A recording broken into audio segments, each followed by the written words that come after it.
Okay. Oh, the character? I'm like, I thought it was like a drink. No. I think I'm more obsessed with Is that what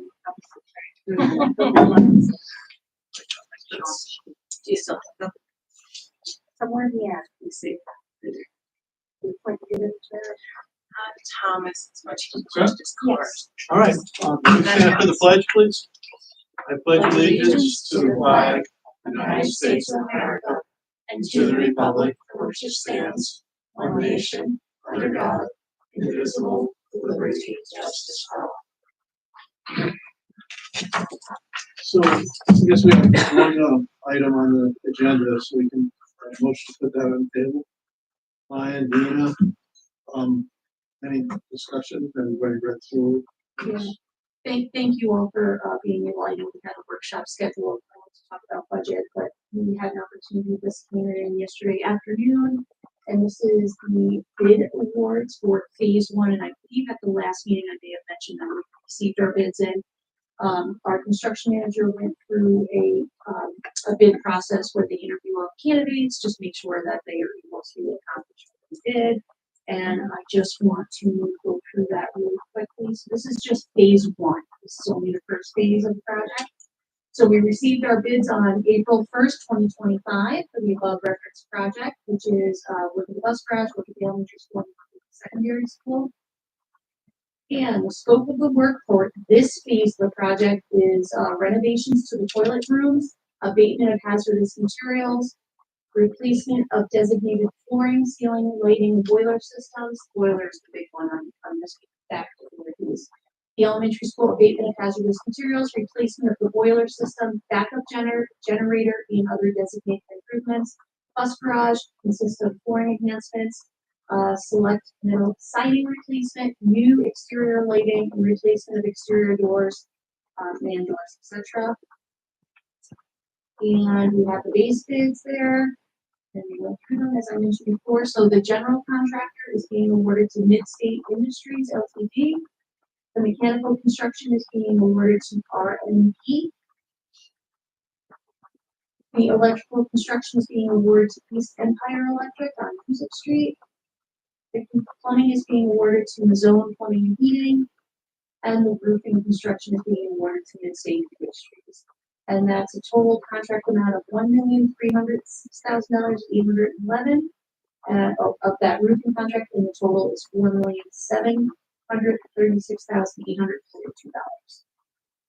And that was submitted by Eric Rivera Schoolhouse Construction. Anybody have any questions? Can I ask that question? Sure. So all of these companies are, I'm guessing, familiar with working together. Not necessarily. They each individually bid their portion of the Right. project, Right. but we are familiar with a lot of most of them are in the Midstate. thank you, Midstate, R&B, and Empire. I'm not familiar in the zone. I'm sorry, those are the three that were mentioned. They've done work for us in the past, and I believe Midstate may have had not the last capital project, but a previous project to that. So I want to say maybe like 2013, they were on that job. So they're familiar to us. The electrical contractor I'm not familiar with, but our consultants are work with them on that. So I just can't say it's enough. But they're used to working. So they with other understand companies. they That un- they yeah, know they that understand this needs how to it- get done. they understand that they have to work in a school and public money and all that kind of jazz. Yep. I agree. All in favor? Did you have a first and a second? I'm sorry. Yeah, Ryan and Dina. The motion carries.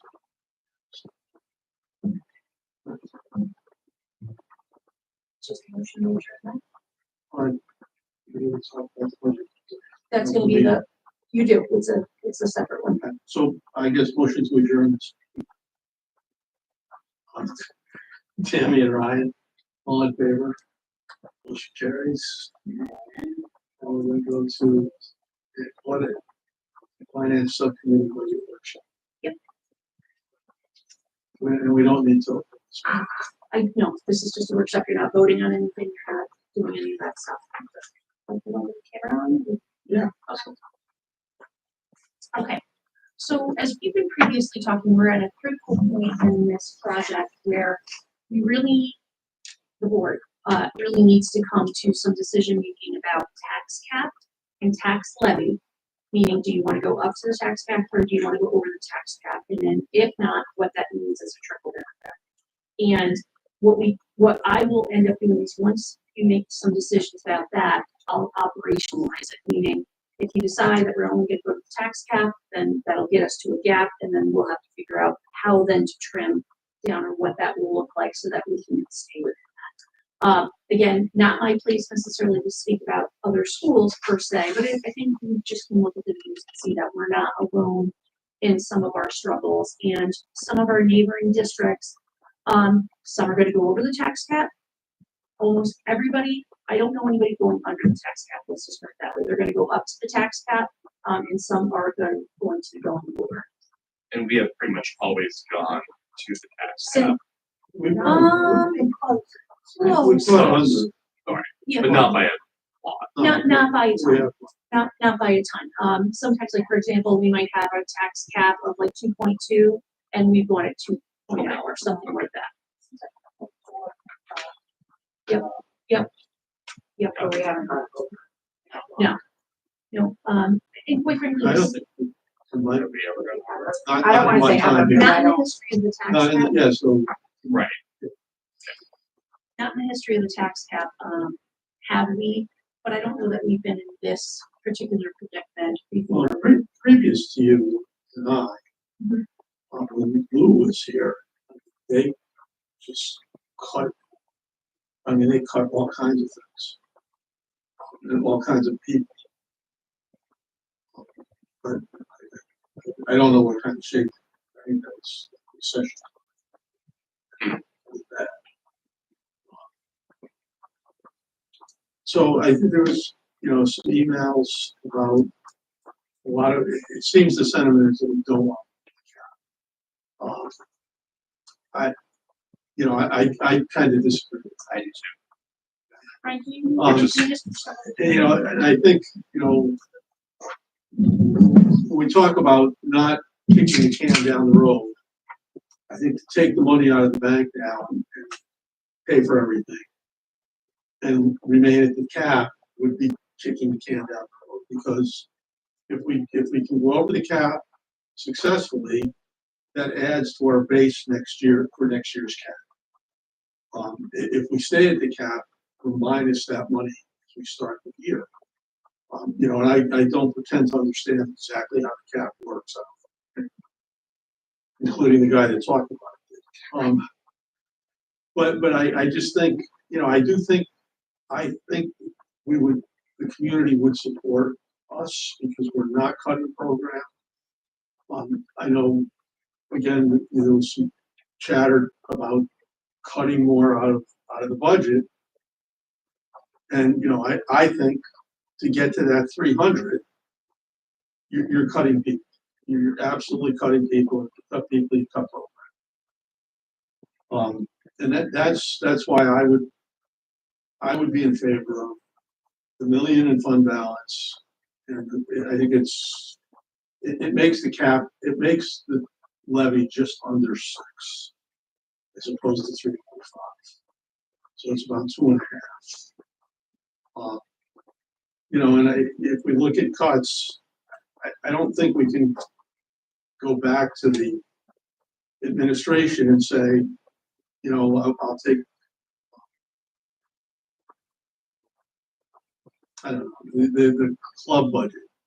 Okay, cut half the club budget. Well, then somebody, and I don't think it's our place to decide which clubs we're going to cut. And I use clubs. If we cut half the club budget, what's that going to get us? 10 grand, 15 grand. So if you want to get, and I'm not an expert at this budget, but just looking at things that we've talked about. If you want to get to the, you want to use just $1 million in fund balance, keep the cap. You can eliminate all 3 pre-K classes, but then if you do that, you're kicking another can down the road because in a year or 2 years, you get more kids in special ed. I think that's been proved. You can cut the sports budget and then you'd all have to move. Yeah, I mean, I think my thoughts are, one, that there are districts in our area that, speak of tax cap, that had gone, not going to do 0.5, and they did it year after year after year until they hit hard times, and they then had to go out with like a 30% tax, which obviously is not good. So, I mean, I'm just thinking, right? So, Stephanie's point about health insurance doesn't seem to be getting cheaper. They get hit with another, let's just say, 10% increase. It's not like we're going to have a lot more revenue. Now, I do think probably could you save a little bit here and there? Yeah, we did it last time, and I'm sure, trusting you guys to run it as smoothly as we can, but there's not a lot of dollars. I get to this last meeting. Tech we looked at, and we made some cuts there that I agree with, obviously, and then maintenance was the only other big budget item, but do you really want, the building falling apart? I mean, I know I've been pro, cut, as much as we can. I think we're kind of at that. I do too. Maybe it is 100K, between every single thing, and we advise one pencil instead of two. Maybe we finally get there, but it's not 343 or what that number is, 336. Yeah, I mean, this is just my opinion.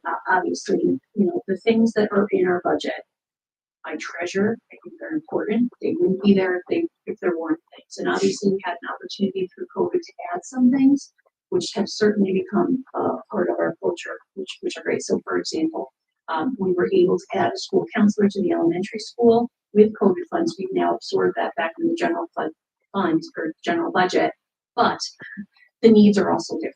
The reliance on that particular person is very different. She's not just hanging out doing nothing. There's kids that she's servicing. That being said, in my opinion, we don't have a spending issue. This is a revenue issue.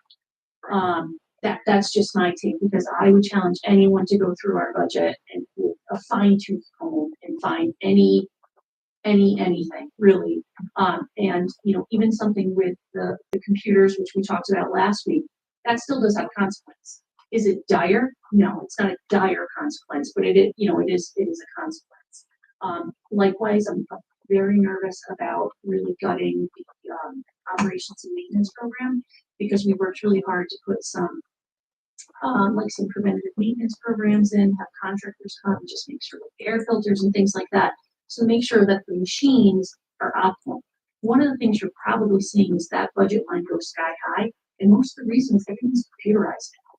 So where it used to be like a small motor that somebody would, fool around with, now you have the motor and you've got a computer piece. And when those things break down or need to be serviced, it's an expensive endeavor. I think that's just kind of the nature of the things now.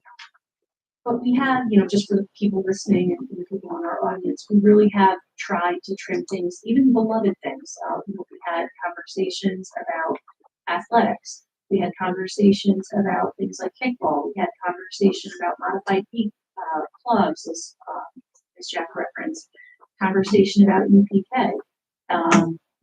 We are already reducing a custodial worker by attrition. She's retiring at the end of this month. We're not replacing her, so we are down a person. But there's some things that I honestly don't think people will tolerate, right? We added a school resource officer in the last couple of years. I don't think people will tolerate that. That is a general expectation of the community here. There's a lot of them here to tell you. But that's exactly right. And we, the board respected that and added that, and he has become an important part of the work that we do here too. There's certain things that we did cut as a way to trim down this budget that wouldn't be as obvious. A Questar tech person that comes in and does some support there. Questar professional development person that consults in. Again, not our particular person, but a bill that we pay. Trimming some of the outside placements that we send to non-special ed outside placements, like STEM high school, technology high school, really trying to work through those things without impacting kids. Meaning kids are already in the process of having an experience, they're not cutting back, but rather, shaping it towards the future. There were several asks from our administrative and our teacher team that we obviously couldn't fit because we're in a deficit type position. But in a perfect budget scenario, I absolutely would have been coming to you with them, which is why you saw them, because I wanted you to know that I do think that they would have been important. So additional XBSS, a health office aid, et cetera, but we can't accommodate that, unfortunately. Is there any way, it's kind of nice here, right? So even if we go above the tax cap and we use that to close the gap, we use $1 million of fund reserve, et cetera, we're still facing the challenge of expenses go up next year, the fund balance is going down. Is there any way that we can, come up with like the list of, let's call it the highly variable expenses, where Oh, yeah. we could put it out to the community, looking for donations, looking for anything that might help us a little bit there. That's a really good, you brought up the idea of donations.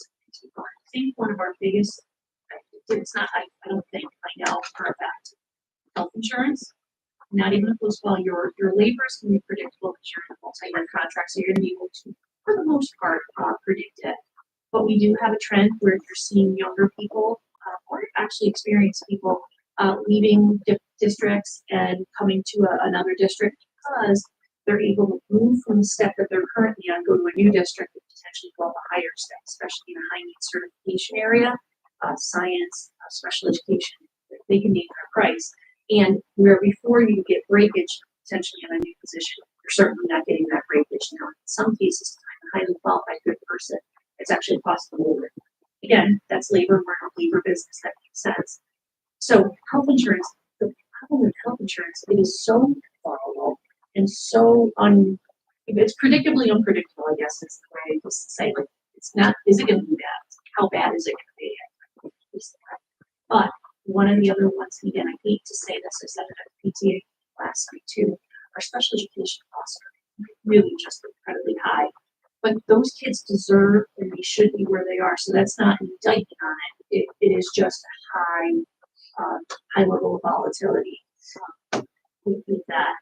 And we're seeing some kids that we're unable to service in-house just due to the nature of their social emotional, we're just too small. We don't have that multitude of classes. Like, oh, just put them in that class. Just have that. So, in the past, I know Jack referenced when he was here. I can remember it was my first meeting I came when I was hired. I was on the board agenda. It was a crazy meeting. It was actually wild. I think you were here as well. And they were telling the business official, which was Stephanie, like, how much is this, teacher? How much is this? And she was like trying to do the budget on the fly. I think it was this time that year. And it was a very frenetic big thing because his philosophy was, okay, we've got a budget deficit, everything's getting shaved X amount. Athletics, whatever. But I think there might have been more shame at that time. And we I don't want to say add a lot more, but we've strategically, we've increased, we had a classroom teacher, done a couple of things in that particular area. But I'm not sure there was a lot of thought to least impact. I think it was just, this is the best way to trim the budget. It's just a philosophical issue. I think more than I think too that going forward, we have major capital projects. And so I think that OM line, bottom line, is going to come down. I mean, the servicing of the fire alarms alone. Yep, you're right. I mean, that is, you want to talk about unpredictability, Right. That's a very big, at any moment, could just go and then, open the doors or whatever. So, I mean, it's 20 years, the system's what, 20 years old? At least. Right, At least. and then the water treatment, all of the things that this capital project is going to be addressing, I'm hoping some of our expenses are gonna come down. I think just like your years. house, you put on a new roof, electricity, something will always come up. But to Tammy's point, I do think that some of the contracts and I'll say the emergency work that we had to do for the wastewater treatment plant, emergency work to get the roof and the elementary school staff leaving, we had to bring somebody in for those things. Hopefully that'll buy us a little bit of time, but you have to the roof that's on the elementary school has exceeded its life expectancy. But a good one. And also with the budget, I just think that we are literally at a skeleton crew in this district. I don't think that we can frivolous, you know. I think mean, I agree, and I had a depressing conversation with a teacher from a neighboring district last night, who's been at the district teaching for 14 years, and she is third from the bottom in terms of last and first out. So, I mean, it's really sad. I mean, do that, how many people have probably been pushed out because of budget. So, and I think that you know, the fact that we maybe can save teaching when Angelina is hired, I'm hoping maybe the candidates that would be, you know, our first point. Like, wow, you guys really do what you can to make sure that you know, people aren't getting paid off. And where we get out of districts, they were, Yeah. Yeah, I mean, I think when you're seeing some neighboring districts, not any one in particular, you know, sometimes they have a little bit of wiggle room. I mean, it is a hard conversation every time you produce, but you know, if you have a class size of 6 to 10, you have a little bit of room there. We're not in that position. I won't say we're the highest class size. We're not. I think we're right size. I think we are servicing the kids. We're teaching the teacher class size is manageable, and there's an appropriate ratio between teachers and students. You know, but it is what it is. Our teachers also section. Absolutely. They're teaching one extra section outside the contract this first. At one point we had asked for that out. Yes. Yes. I don't remember seeing. She had it, and she Did did. she? We did. it was, I don't remember exactly, but it was always over 60. Yeah, 60 seconds. But, So I'm very, very gun shy. Did shoot down the budget. That wasn't a recession period of that, 2013, that was. Yeah, it's, so, that's budget. Budget goal. One where our staff post. So just to, since 2014, we had, and I'll just read you the past 2014, it was a 7.4% pass, and that was the tax increase of 1.8. 2015, it passed by 71%, and that was a tax increase of 1.96. 2016, it was a pass rate of 65.7, and that was a 0.89 tax increase. 2017, 70.84, which is 1.5. 2018, 72.98, which is 2.82. 2019 was actually 4.25, and the pass rate was 68.8. 2020, and again, that's kind of a weird one because 2020 was weird. But that was a pass rate of 60.34, and that was a tax rate of 2.99. Next year, 2021, 2022 was 2.75, and the pass rate was 66. 22, 23 was 69, tax rate of 1.99. 23, 24, tax rate of 2.58 and pass rate of 75. And last year was 69.19, and that was 3.50. And were any of those tax They were not. They were not. Absolutely. so I think, you know, other than 2020, which was, you know, in the midst of COVID, we were pretty much at least 65.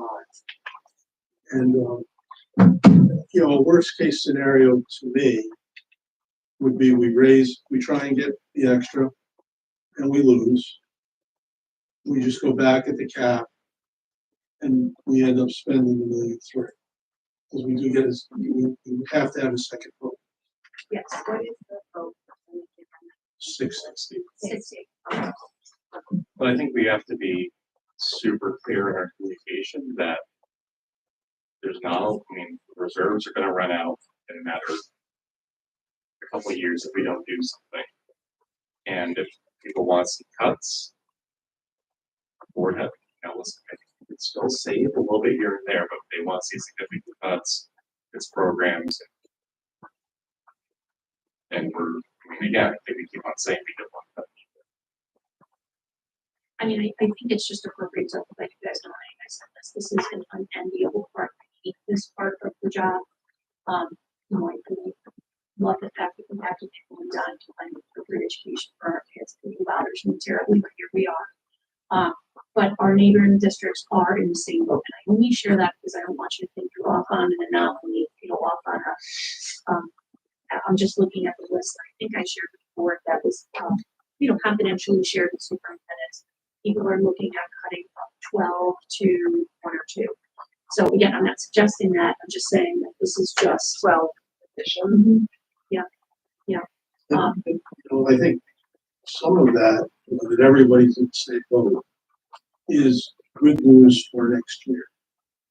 Because, all of this, all the blame to this goes to all. For the way they do the tax cap, for the way they mandate things. And I think that if enough people, and they are running next year, but I think that the politics of it is if enough school districts are in big trouble, and NISBA and NISCUS does their job, we'll see some increases. Keep in mind, we don't know this year at this, as we discuss this. Yeah, that is. There's a chance we get more, there's a chance we get less. It's that's certainly in a very tough year, in my opinion, very, very frustrating. So it's hard enough to do this when you know, and the fact that this is being held up on With no, housing issues that have nothing to do with education is really, really frustrating. Really, really frustrating. And I don't really have a sense.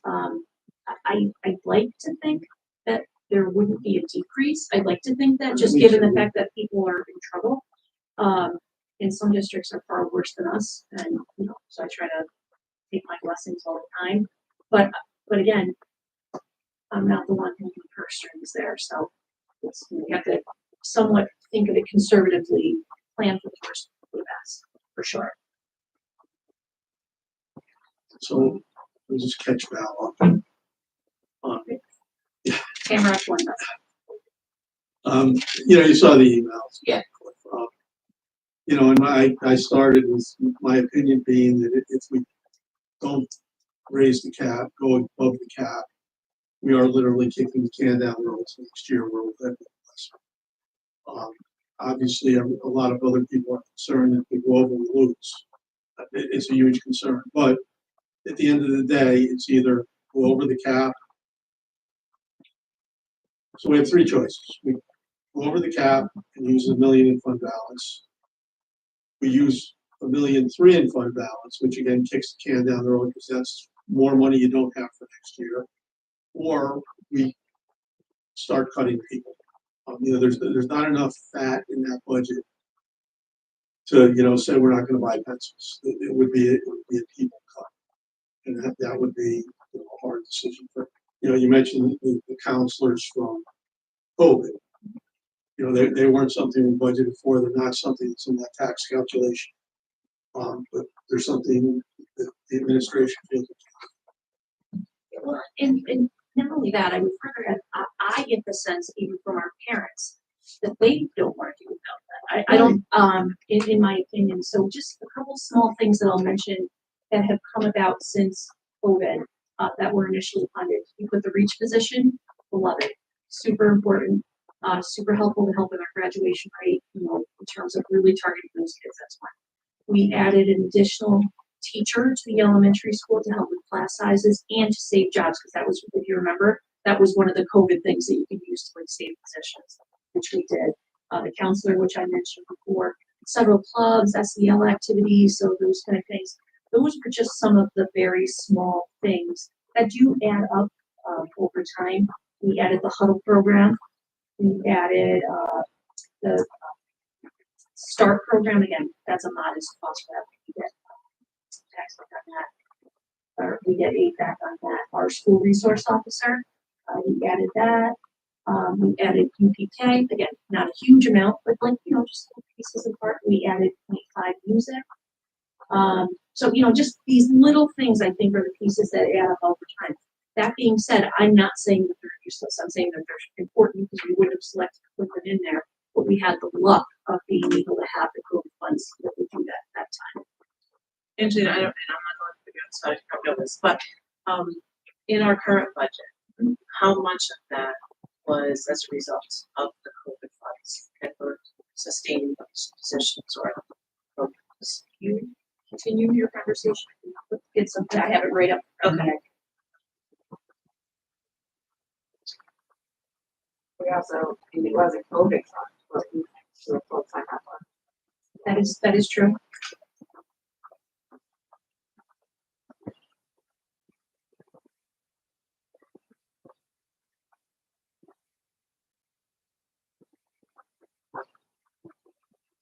I don't think we're.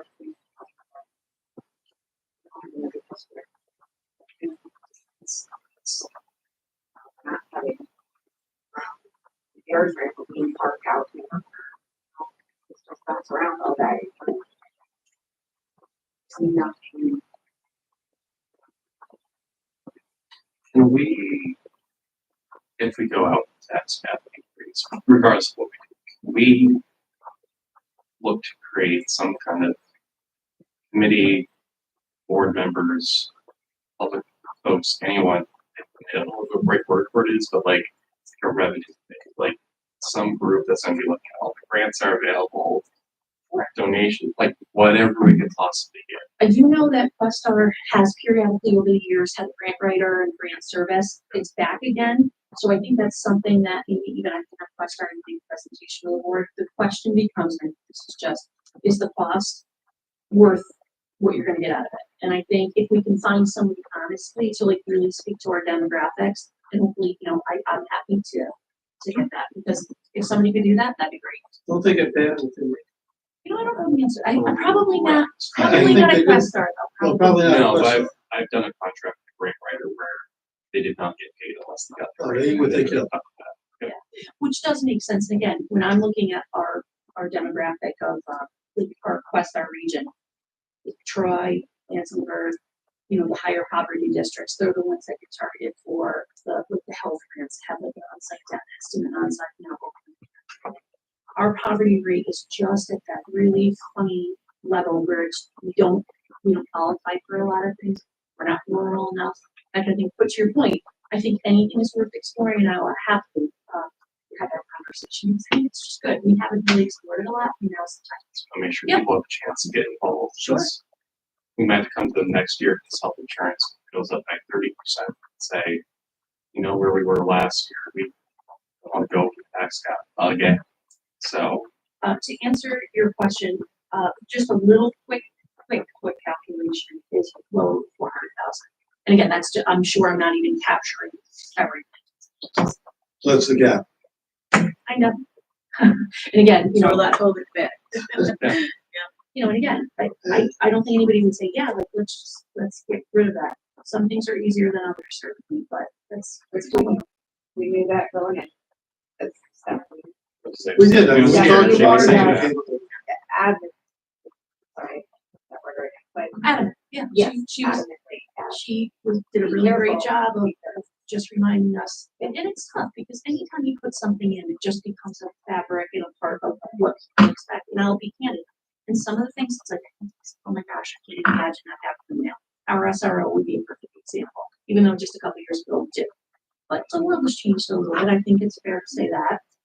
So it's okay. And We it's were not- growing and adapting. like, I think people, at least, I'll speak for myself, when I think of SRO, I only thought about the absolute worst case scenario. Yep. I'm not gonna say it, because I don't wanna say that out loud, but but he does so much more than just that, like, if the kids have to now go out to their cars really quickly, he escorts them to go get it, so that they're not leaving. I know that sounds small, but it's still like a safety issue, and he's there for, fights that may break out in the hallway. Just I the, just the yeah, social media yeah. world, and access that police officers have to things and situations that we wouldn't have, the world has changed, right? Like the world has changed, so. And again, I'm not suggesting that that would be the piece, but I think those are the pieces that, to Jack or to Ryan's point, if you were going to do something where you were to go over the cap, those are the things that really have to be marketed. So, hey, we heard you. We've added these particular things or kept these particular things, and now, that's the piece of part. Last night at the, we'll get a here, PTI. I had mentioned that, one of the big takeaways I hope people heard was, I really, really, really don't want to go to a contingency budget. That would be not great. And again, with that, it's gotta be the will of the people, right? And that's if you lose twice. I believe so. Yeah, I mean, actually, you can go to contingency right away. Some people choose to do that if their contingency is not bad. I don't, because we're so thin, I don't see our contingency being good in any kind of way. I really don't. So you guys can come briefly. And I'm happy to report absolutely more. Which community afterwards. Would Stephanie have to say what the estimate cost of building each You know what? I don't think it No, did. it's not a huge amount, but It there's is a in the cost. budget. I'm gonna say it's somewhere around there. I had Ordinance stuff. Yeah, I'm sure there's a tariff. Sorry, excuse me. But you're right, and, in thinking about things from a marketing perspective, there's some, really important things to I think. I think the SRO is one. I think the additional pre-K class is really important to people. Kickball is gonna be a good topic, but, the reality is, believe it or not, Sports in kickball general. is, Kickball, huddle, kickball is over 17,000, believe it or not. Again, do people take advantage of it? Love it? Absolutely. Kids love it, love it, love it, love it. But there is a cost associated. and that is an example of a program that if you catch big cuts, that would be one that would be When prime for cutting. when I have to weigh the options about the value, we've got to look at things that are closest to the safety and the academic needs of the kids first. The farther you get away from those things, I think. Last week, pre-K numbers, what is it? Right now, as of right now, and it'll get, I think, the 30 to 35 signed up for 45 slots. But that's early. Oh, yeah. We're definitely, right now, we won't have to turn anybody away. There's no wait list now, but some people wake up in August and go, oh, yeah, it's pre-K. So I would anticipate filling it. Is it first come first served? You No. have, once you get to 46, Correct. If we get to 46 before the date we pick, we'll pick, and then from there, it becomes a waiting list from there, and then, when do we, right around the budget vote, right around that time. when we pick a date? It's not that date, it's not that. We pick There's we a pick a rolling date. deadline, We say it's- right? We pick a date so that we can fill a class Yeah. at that point, but there's no hard and fast deadline. So if a family came up in November and said, hey, I'm interested, if we have a spot, we would open it to them. So right now, for example, our free pre-K classes are filled. And actually, like one or two of those slots didn't get filled until part of the way. There's sometimes a parent will sign up a child and they're not ready for it or not interested. It's a little bit of an ebb and flow. So you think we're gonna need? I think so. I think so. And again, just for those numbers, really quick.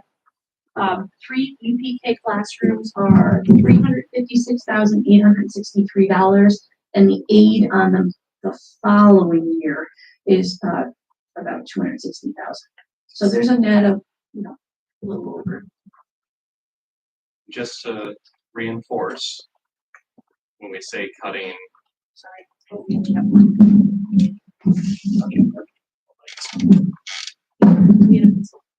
when we say we're cutting UPK classes, that means we're cutting teachers, people, not necessarily, well, 3 people. not, There's 2 you know, I think there's, if you cut There's all an aide in each three class, there's 3 teachers and 3 aides. Okay, so it'd be 32 for one class. for one class. And that would not necessarily, it's not gonna be those people, it's gonna be That's correct. fourth grade teacher, grade teacher, whatever it might be.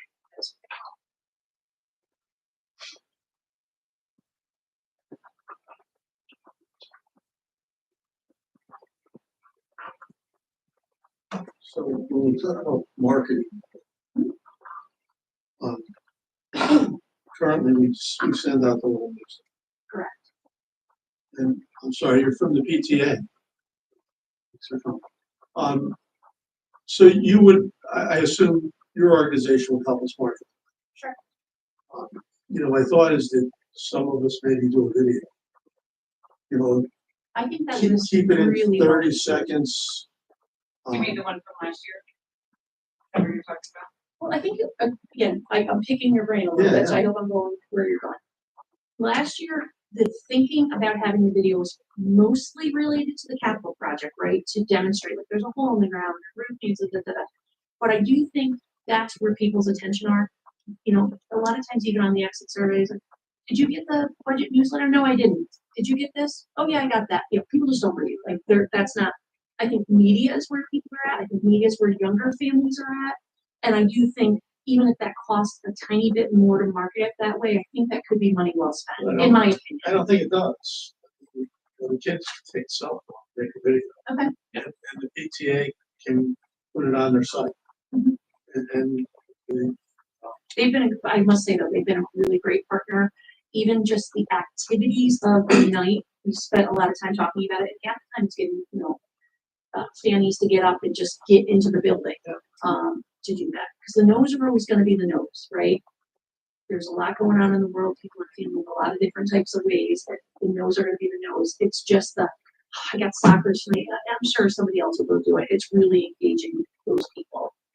And even when you're looking at hearing me list off the budget votes, I just, for the first time, just recognized the lowest budget, the tax increase we had the lowest amount. I saw. And to me, that says people are like, somebody else will do it, right? Like, it's not controversial enough, somebody else will do it. And I think, if I remember it correctly, that was like one of the lowest numbers we had, like, just people just didn't come out.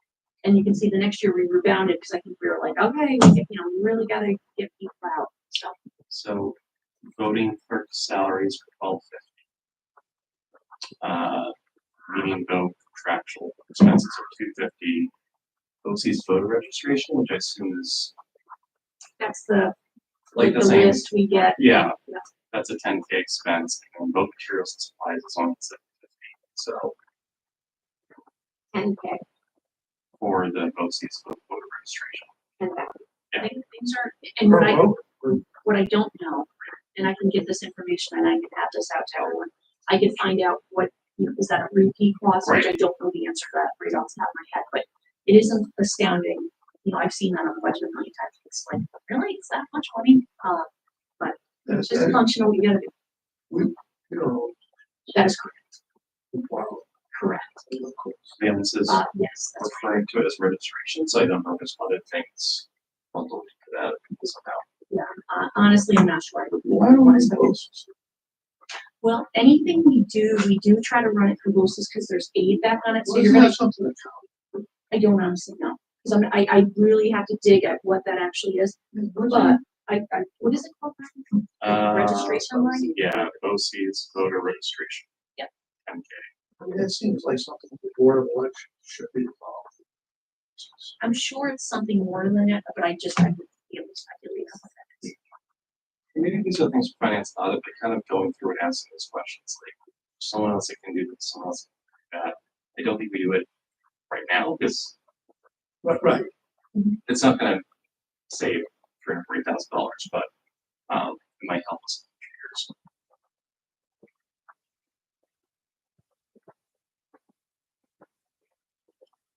So, as everyone knows, I'm not going to be here for the vote, for the next meeting. So, at that point, we'll know the budget. I think we'll have to have this discussion all over again. Right? Yeah, I mean, honestly, we need it more.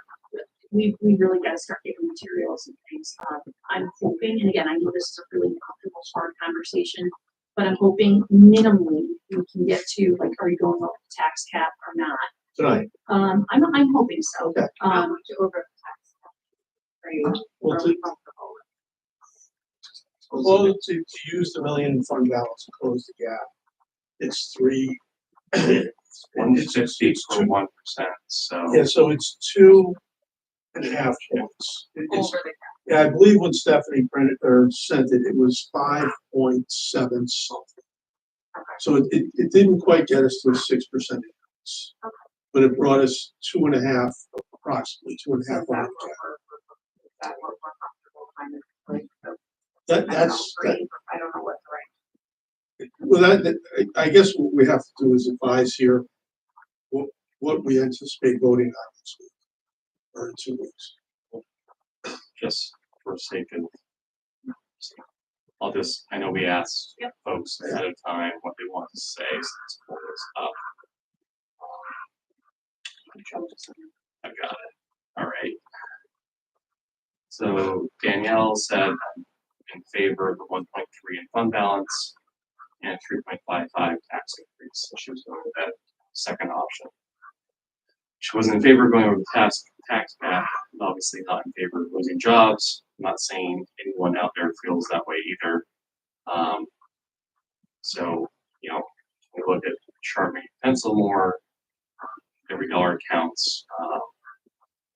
You know, And I think, you know, to her point, I think we looked at that pretty hard tonight. And we're not gonna come up with 3. but I do think like using finance audit, trying to get some folks involved in the revenue side would help. Yeah, you did. I'm not sure if your opinions changed at all or.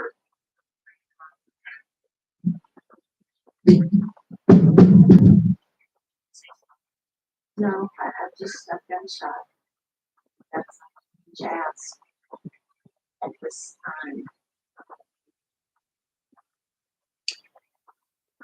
Jenna, who may or may not come, said she was more in favor of not going over the tax cap, going back to cuts, recognizing that we've been going around and around with that. Kevin, Kevin was, I think, similar. Yep.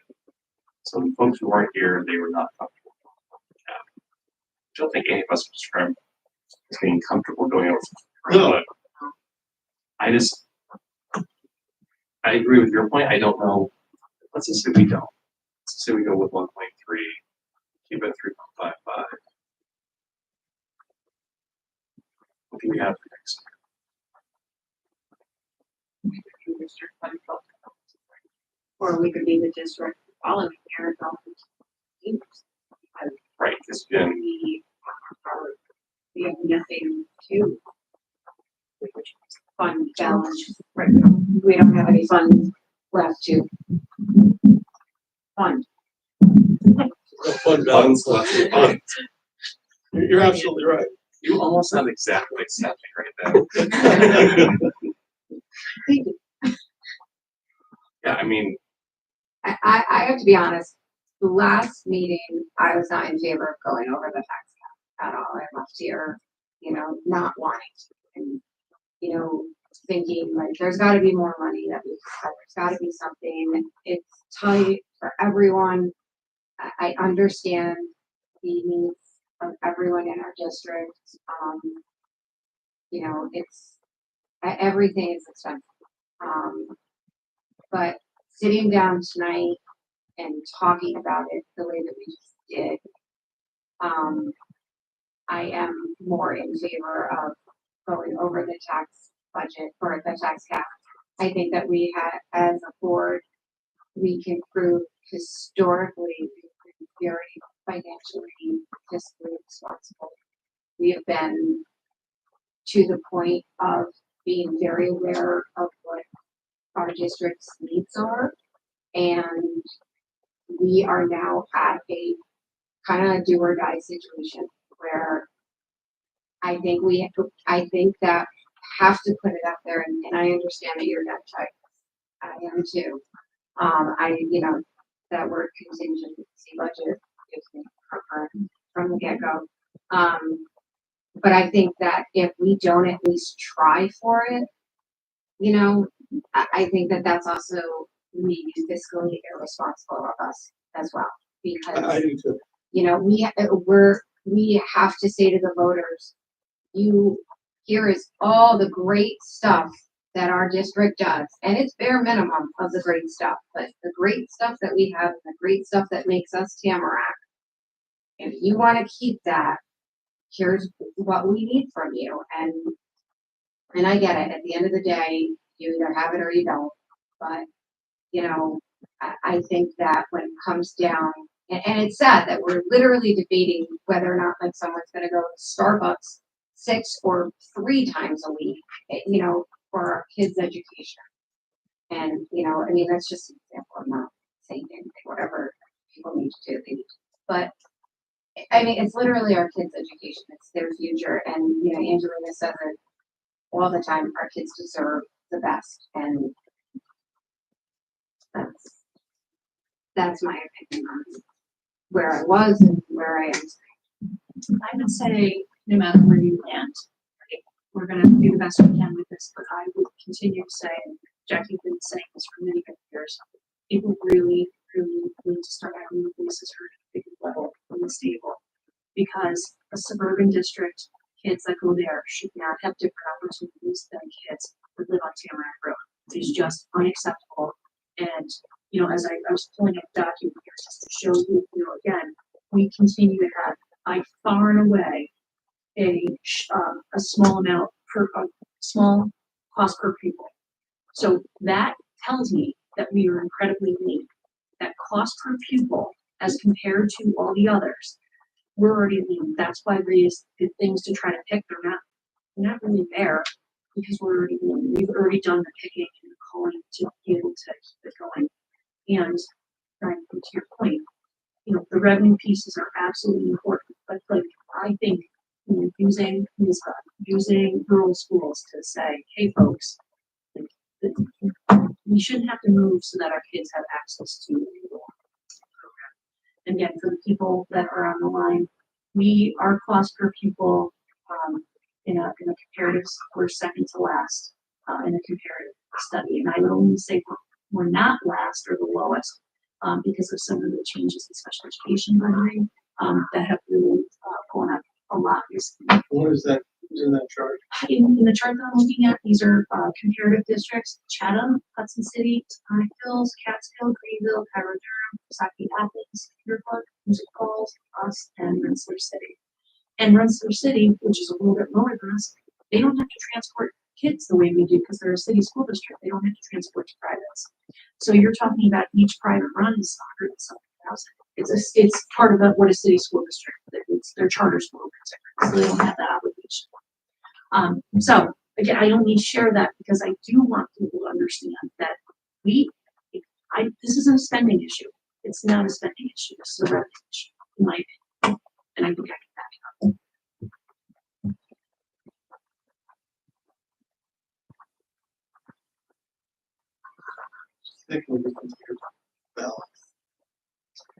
I would agree with what Tammy said. If you would ask me last week, I probably would have thought differently, but after just having some time to think about everything that we talked about and looking at things again, I feel like we have to give it a try. Because we don't know what we're going to be in favor of.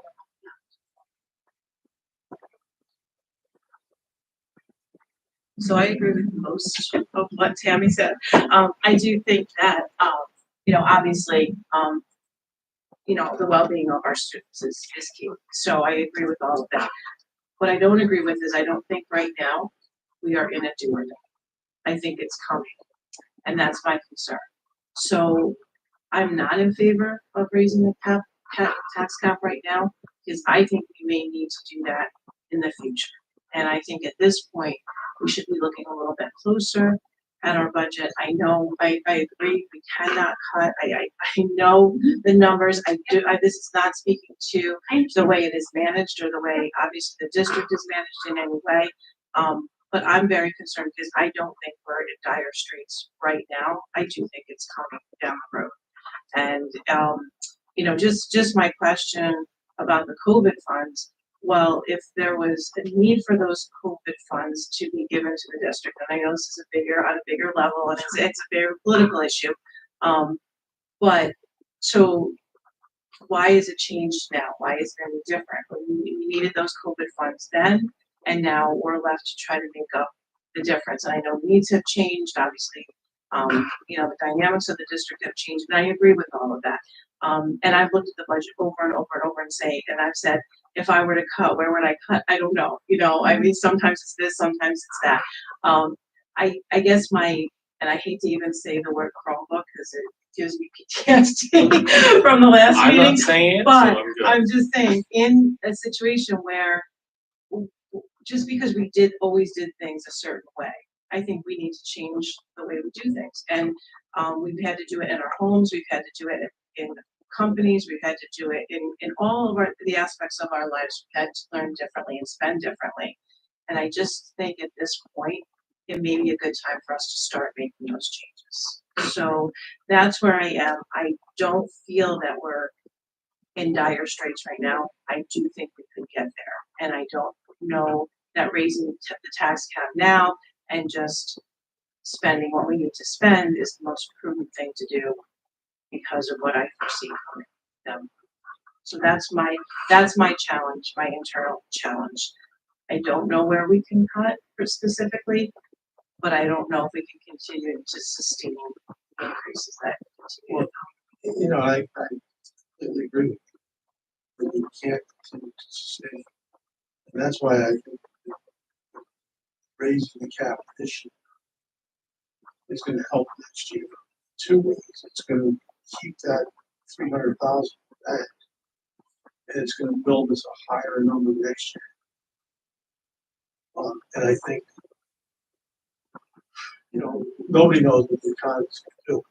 But I think if the economy goes further south, as you're thinking, well, and at this time next year, the economy is worse than it is today, you're more likely to get it. And, you know, that is my thought behind it. I think by spending the $1.3 million now, we're really kicking the can down. And we're saying, we're worried about it next year. One special ed family. Right, and I think, Tina, to your point though, you are worried, you're very concerned that at some point we're gonna be in really bad shape. I think this, you know, raising the cap, and I think that I do think we'll get the support for it. And by doing that, we're helping ourselves for future years, for many future years. And hopefully not have to do.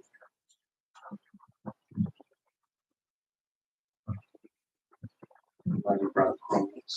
No, I'm kidding. Sorry. Yeah. Sorry, everyone that had to listen to me at the last meeting. That obviously, I think like Bill said, you know, certainly we want to see as much tightening as we can. I think to Jack's point, which is why I brought up, you know, one of our neighboring districts, not neighboring, but not that far away, that did the very, very low 0, 0.5, 0.2, and had to come out with like the 25%, 30% increase, was because they had, it wasn't that they had to close the 30% gap, they had to build back that base, because every year that they lost by not putting it in hurt them. So I think part of the argument would be by going with the tax cap, you do increase the size of your base so that 2% next year is worth more than 2% if we hadn't increased. Not that means much, but there are, I was looking up, there are other districts do, I guess, where is it? A school operating budget review committee, a school system budget review, where it's like an ongoing committee that does review expenses that are popping up. A board review, we're not saying that everything will have to go through the board, but I do think some sort of, and it's not a question by anyone else, but I think it's part of our responsibility that if we're gonna say times are really tough, tax cap, et cetera, everyone's reaction is, you know, is there any way to sharpen pencils? I feel like we have to have some mechanism for And isn't, are Being those the involved. reports that you said are Yeah, that- on the, Yeah, but to Ryan's point, I'm just kind of thinking about, you know, how we might be able to operationalize this in a way that really is meaningful to someone, because it's one of those things like, yeah, oh gosh, you know, kind of thing. But they're on every meeting, perhaps instead of, hey, can I have a first and a second, maybe we pull them up and speak to them. Hey, I just want to bring this to your attention, please note that this month, blah, blah, blah, blah. And it's a little bit more of an action dialogue every month as opposed to just a quick, because yes, they're there. Yes, we say, you know, is there any questions? But, you know, I think we can all be honest and say, we probably haven't taken a really, is that all spent or is there, forgive me for not knowing, what, is there also like, we're planning on doing an expense next month or? kind of. So what and actually, let me just pull it up while we're doing this. What it'll show is if something's been encumbered. So for example, if we're anticipating that we're gonna, blah, blah, blah, you can see that. And I'm just gonna pull up the old one. So you can see.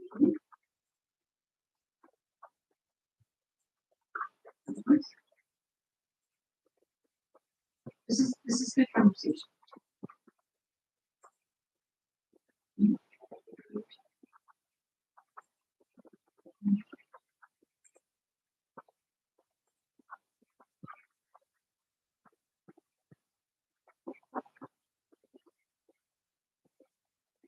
Again, some months, just depending on when the auditor comes, sometimes there's more than others. But you can see profits and losses, that's from the cafeteria, revenue status. sorry. Of course. You know, you open the, transfer. Say that level of confidence.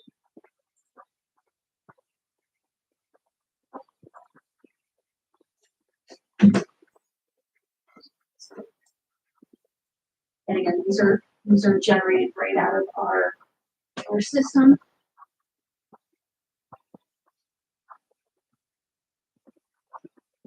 You can start to see.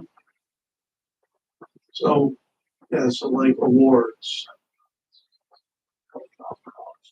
But that's the kind of thing, Negative balance, this is where we may have overspent a category just by nature, right? So I can tell you tires, right? Tires were just more expensive than we previously had anticipated, so you can start to see. so in this, we're transferring money from one fund to another to cover the different factors, correct? Yes. So I think to your point, that's exactly what, for those who may think that we're not being good stewards of the money, pull it out and take an extra 15 minutes and then board meeting and say, hey, here's what we had to do. And here's why. The tires should have been $1,000 a bus. But like, you know, again, Stephanie speaks this much more eloquently than I can. Yeah. But for example, if you just pick something and you can say, oh, there's a reason why it's that. You know, maybe football underspent their code and they decided to invest in something for the next year as a way to maximize that budget. You know, that's how we ended up getting that line point, right? The athletic budgets, some budget was underspent, we were able to go for revenue. Similarly, right? Like, for example, pilot, right? In some cases, we predict a pilot. Some might get served with some letters from lawyers that say, guess what, a pilot is coming on board. Foster tuition, right? Because foster child comes into our district, we bill back their district for the cost.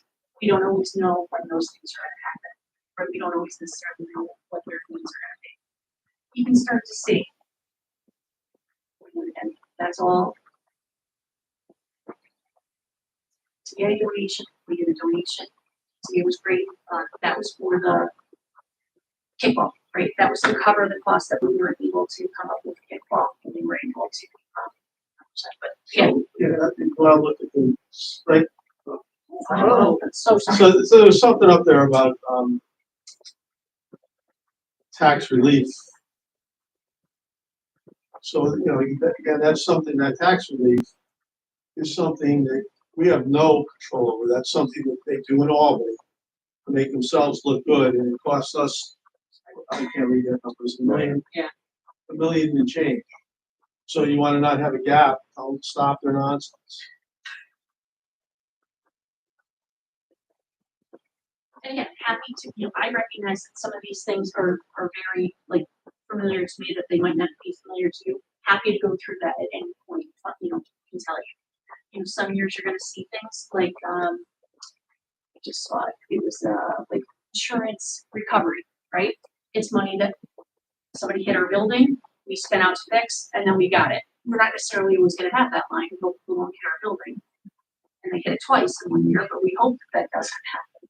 But, little things like that, sometimes we'll sell something, an old truck or a bus or something like that. Lions Guild, we've been really fortunate, this is a perfect example. This time last year, we anticipated $158,000, but we actually ended up with 242. So it's not always bad necessarily, sometimes it's in the positive as well. But again, every month. So to your point, and maybe somebody's just appointed, like, hey, it's my job to remind the group that we get to this point, I'm gonna start the conversation. Happy to do it. I would be supportive of that. You have Stephanie to kind of walk us through, like, you heard the big, $10,000 plus transfers or the $10,000 plus expenses, unanticipated revenue. Absolutely. You can also talk, so the more people bet on sports, we get more money. Yeah, I know, I saw that. I don't know, again, this is just some spitball, but I don't think the lottery money ever really ended up playing out the way they said it was going to. In reality. Those, Revenues can call policies. the ones that they cards. I heard that. But again, this is the treasurer's report, and literally, you can see every line we have. So, it just comes monthly, and not only do you adopt it and look at it, but we have our internal and external folks that also do those things. So really, nothing nefarious can happen. But to your point, it does start to show you trends and things like that. I do think there's going to be some volatility in purchasing things, right? Like, who knows? I'm deeply concerned about a lot of things, but I'm deeply concerned about purchasing school buses. I think that is going to be that's going to be a big number. Let's see. But you're right. I mean, it's just big stuff. Just a couple of things. And I know this isn't that big document, that huge white paper that I sent everybody. Just some major adjustments. We alluded to this before. Maintenance contractual went up quite a bit, just due to the nature of some of the things that we have to do. Insurance we talked about. We talked about, we had some increase need for email services. We had to add some additional teacher aides to protect students with diabetes, to manage their blood sugars. They watch a continuous glucose monitor with their in charge so that they can help support the nurse in terms of bringing that to their attention.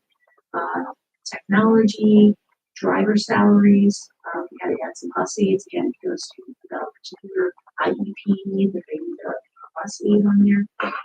This, again, everything adds up, but even parts, bus parts, went from approximately 88,000 to over 120,000. And again, we're not buying anything different, that's just the cost from year to year of just normal parts of buses. New York State retirement went up, New York State teachers retirement went up, Social Security went up. So just, everything that's kind of why we're here. Just a question. What is the diabetes management? So Near and we- dear to my heart. Yep, So no, just- we have several students that in their 504, they need to watch an iPad with their continuous glucose monitors because they're not on pumps. So they can have their, There's actually, I know it's near and dear to your heart. What's really interesting is in my time, we've never had students with young kids. Young kids. But is it, speaking from experience, that's something that the parent has access to? so that's not our own responsibility to do that. Not when they're in school because they can't attend to it. Yeah, it's just different, just denying. The 504, yeah, there you go. Yeah, and actually one day it was covered in comparison. All day long, and it made me aware of volatility with the little guys moving around and having, the things set, and the nurse was administered, so it was a different world. Is that person? They end up helping with some other things, but their primary, the reason they were hired was to help with that. They certainly helped in the classroom and do some other things too. And I just staring at that, but that is one of the primary things. That can't. It could be. Yeah. I would have to look into that a little bit more. Yeah, I would have to look into it. So there, yeah, because there are, basically you connect it to your cell phone and there's an alarm that goes off if something's needed. So you really technically don't have to sit and watch it all day long. It's an alarm that goes off if the glucose is high, or an alarm goes off if it's low. That's a different sound. So, I will say this, and I don't want to minimize what people do. They're super helpful in a lot of other things, Oh, yeah. but one of their primary is to, attend to those. I think it's like that. Isn't that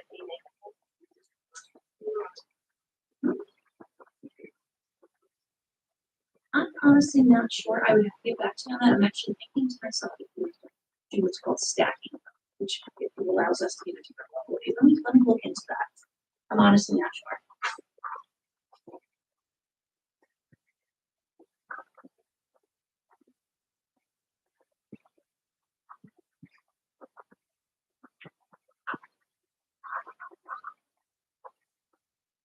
Okay, so I think, based on what we all thought tonight, I think it's fair to say we probably want to go into spending three, keeping the capital. has Stephanie's opinion changed? I know at the last meeting, we had some side discussion at the side of the table, but her recommendation was $1 million out of fund balance and not raising the tax cap and going back to the drawing board. Has she changed her idea of that? So I think that's, kind of her fiscally, her advice as the financial advisor to the district. I think that's pretty good. Makes sense. You're lowering your expense, but not taking out as much, and then you're making cuts. Reality is for the board to make that decision. That's certain. I mean, to be candid with you, again, I don't know if there's anyone, I want to be really clear about that, I don't know. But if you're going to, lower the budget in any meaningful way, is people. 70% of the budget is people. So, and that's, truthfully, that's why when you look at the Charleston and the other district, that's why they have people, they're not listing, cutting clubs and things like that. Just for the expenses. Yeah, not unsavory, absolutely unsavory.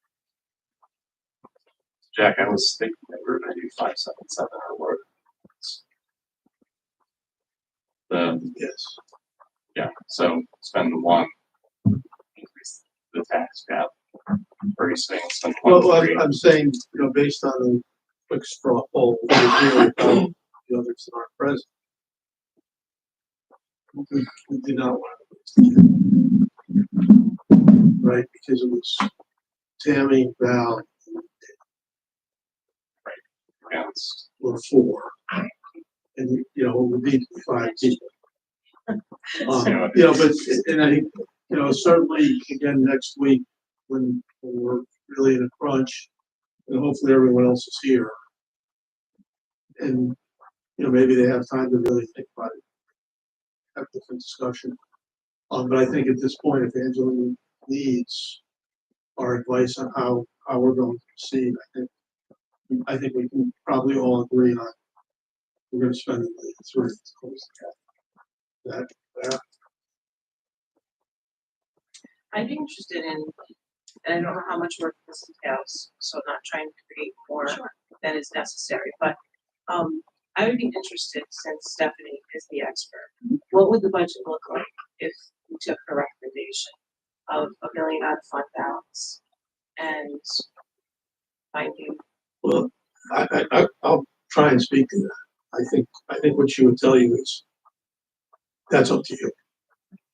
It's not up, it's not up to Stephanie to try and figure out what to cut it. Yeah. She's gonna say, you know, you're gonna have to cut some people.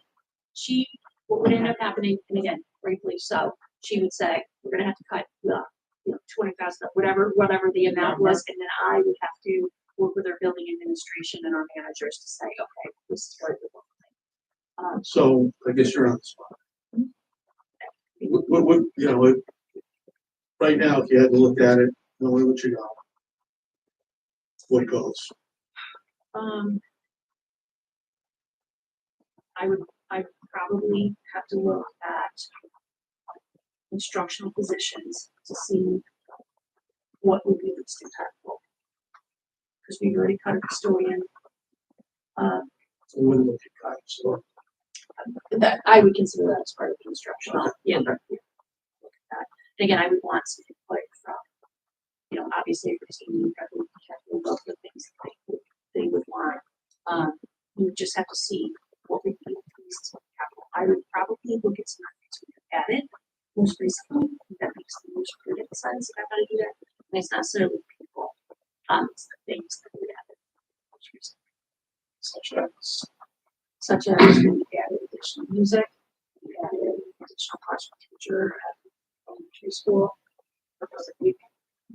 yeah, that's what I'm saying. So, I'm sorry, I thought, So no, Dina's question was, what No, but would I thought- Stephanie recommend? right, no, I thought you said that she would look at things that were added. But those are. Oh, But- sorry, my poor choice of Sorry. words. So, Poor choice of words. So those things would, right, to get to that. When I was thinking things, I was thinking positions, because I'm trying not, in my mind, it's, I don't want to put it in the face with it. I have to think about the position. Right. That's the. Honestly, it has to be real. Yeah, honestly, it would really depend on how much you guys, where Well, you if- decide to go with the tax cap. I think and it's three. Three. Well, I'm using very rough numbers. But a person is roughly $100,000. You might get to a fourth if it was, Well, if it's a 0.5, we said.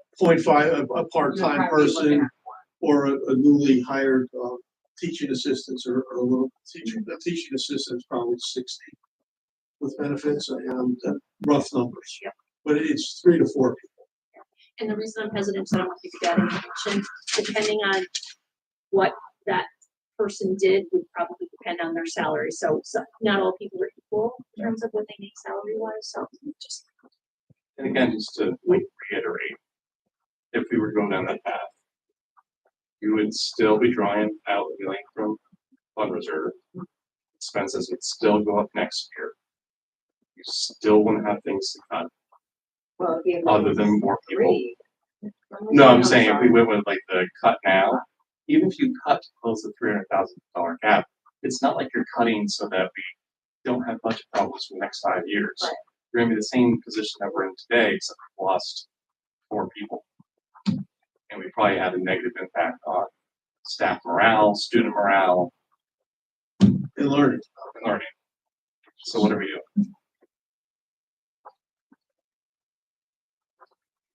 Personally, I think we still have a tax cap, I know. But just to your point, I would say at least 3, 4, 5 of us, probably were, let's find every way to cut, sharpen the pencil. Until having kind of sobering conversation today. So I don't know if Danielle or Jenna or Kevin would think different. Now that we have more about number two. Do you, right, put the tax cap aside for a minute, do you have a real strong feeling about the amount of fund balance schools? Because that, again, is a huge part of the conversation as well, philosophically, where you want this. Well, I mean, Stephanie advised the move. So I think everybody's fairly safe with that. So we're either gonna, I guess, we're either gonna cut $350,000 worth of people and spend $1 million. Or we're gonna raise the tax cap, or we're gonna spend the $350,000. 3 ways to close the gap. Fund reserve, X. And, you know, there really is no combination. I don't think, I mean, you know, you could say we'll spend $1.1 million and cut $250, but, you know, if the goal really is to save people in program, there's two choices. I also agree with Jeff. I think the economy this time next year may be completely resistant to any tax, let alone above the cap. So we're basically, it's a lose lose because Yeah. you're either way of what you're voting for, but for the tax cap or not the tax cap. It's for an unknown for the future. That's, Yeah, that's the reality of But I would argue that if you're looking towards the future, take your chances with the cap, Yeah. with raising the it. No, cap, yeah, because there's more money there right. for the future. And I think it's just like we had the same discussion last year with increasing the tax for the capital budget, because we've always been tax neutral. Right. And what we all agreed that we said, put it out to the voters and let the voters have their say. I think that if it worked for last year and we respected them last year, I don't understand why we wouldn't do it for this year. To the point, we can have two votes, right? Right, Go we have two Above votes. tax cap with $1 million. I'm And not then our saying, second is covered all of the fund Yeah. balance. and honestly, I think that that's kind of, that's where I'm kind of at, like, I mean, it's a basic question of future financial, liability. and we have to, just have to mark it. I mean, we did it last year. Yeah, whatever you decide, I do think this year is gonna require just more attention to detail in terms of making sure people know why. Right? This is why the district, the decision to do this because of this, right? We made a decision to go over a tax neutral capital project because you thought the kids needed this. That was the thing. And I think we did a pretty good job on it.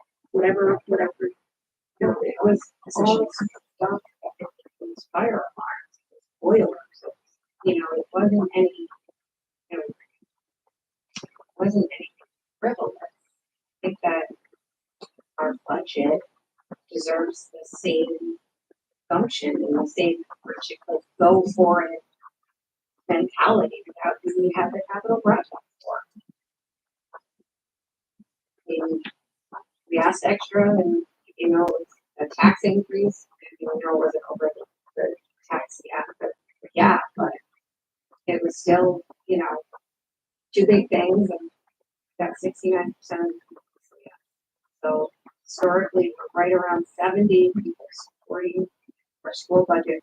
I don't think that this year is going to be. I think that they're going to support this budget. They put it that we're doing. I don't think that this board has been, frivolous. I understand that word. I'm sorry. Not the phone for it. Yes.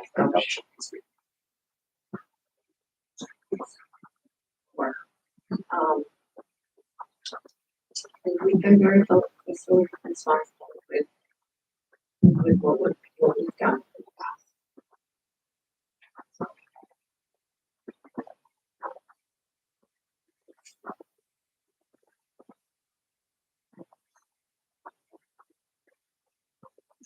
Is it possible for the vote present the two options at the next meeting to say, here's the 1.3, here's the 1+ increase.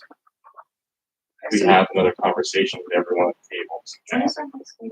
May 2nd. Tuesday.